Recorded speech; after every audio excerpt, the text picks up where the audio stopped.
प्यारे बच्चों, आज हम कक्षा 4 के हिंदी विषय की पाठ्य पुस्तक रिमझिम की पाठ 7 दान के हिसाब की कहानी को इन चित्रों के माध्यम से जानेंगे। इस कहानी में एक राजा अपने ऊपर हजारों रुपए खर्च करता था, लेकिन प्रजा के लिए खर्च करने पर उसकी मुट्ठी हमेशा बंद रहती थी। एक बार उसके राज्य में अकाल पड़ गया और पूर्वी सीमा के लोग भूखे प्यासे मरने लगे।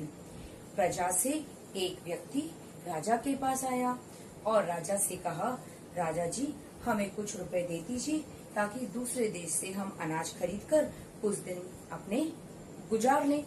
राजा ने साफ मना कर दिया कि अगर मैं इस तरीके से दान दूंगा तो राजकोष खाली हो जाएगा।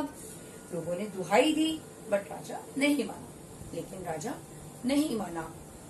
कुछ दिनों बाद एक सन्यासी राजा के पास आता है और राजा की बड़ी बड़ी प्रशंसा करता है। राजा की प्रशंसा करने वालों को वहाँ पर मान मिलता था। राजा ने अपनी प्रशंसा सुनी तो बड़ा प्रसन्न हो गया और राजा ने सन्यासी से कहा, बोलो तुम्हें क्या चाहिए। राजा ने के कहने पर सन्यासी बोला, मुझे कुछ नहीं, मुझे कुछ दिन दान दे दीजिए, लेकिन दान लेने का मेरा एक नियम है। राजा ने कहा, क्या नियम है तुम्हारा? तब सन्यासी ने कहा, मैं पहले दिन जितना दान लेता हूँ दूसरे दिन उसका दुगना लेता हूँ। राजा पूछता है, पहले दिन आप कितना दान लेंगे? ने कहा, 1 रुपया। ठीक है, राजा तैयार हो गया। उसने कहा, पहले दिन 1 रुपया देंगे, दूसरे दिन 2 रुपए, तीसरे दिन। मंत्री और भंडारी को आदेश दिया कि सन्यासी को राजकोष से दान दे दिया जाए। मंत्री और भंडारी राजा की बात मान के दान देने लगे।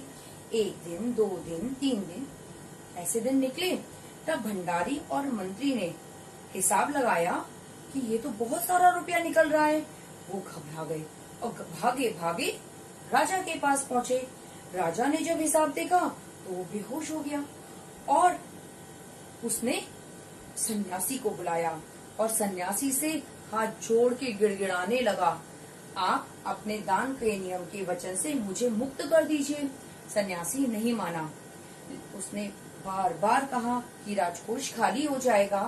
तो सन्यासी ने इस शर्त पे उसको वचन मुक्त किया कि वे अकाल पीड़ितों को 50,000 रुपए दान में देगा।